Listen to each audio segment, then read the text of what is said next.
کیا شاہد حقان عباسی نئی جماعت کا حصہ ہیں؟ تفصیل ویڈیو میں۔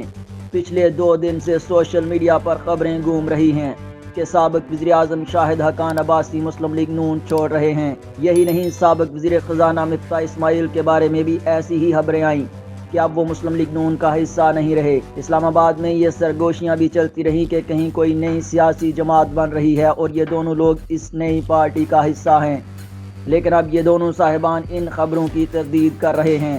رابطہ کرنے پر شاہد حقان عباسی نے کہا کہ انہوں نے نون لیگ سے نہ استعفیٰ دیا ہے اور نہ ہی وہ کسی نئی جماعت کے قیام کے حوالے سے کوششوں کا حصہ ہیں۔ انہوں نے بتایا کہ ان کے پاس کئی فون کالز آئی ہیں کیونکہ سوشل میڈیا پر کسی نے یہ بات پھیلا دی ہے کہ انہوں نے نون لیگ سے استعفیٰ دے دیا ہے۔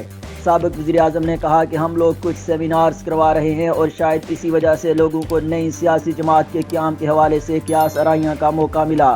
رابطہ کرنے پر مفتاح اسماعیل نے بھی اس طرح کی باتوں کی تردید کی اور کہا کہ کراچی سے 2 مرتبہ الیکشن ہارنے والا شخص کیسے سیاسی جماعت تشکیل دے سکتا ہے۔ شاہد حقان عباسی کے حوالے سے بھی انہوں نے تردید کی کہ انہوں نے پارٹی سے استعفیٰ دے دیا ہے۔ شاہد حقان عباسی کی طرح مفتاح اسماعیل نے بھی یہی کہا کہ کچھ لوگوں کو لگتا ہوگا کہ نئی جماعت تشکیل دی جا رہی ہے کیونکہ میں نے اور میرے کچھ ہم حال سیاستدان دوست اسلام آباد اور صوبائی دارالحکومتوں میں سیمینارز کا انعقاد کر رہے ہیں۔ انہوں نے کہا کہ ہمارا ان سیمینارز کے حوالے سے کوئی منفی ایجنڈا نہیں ہے۔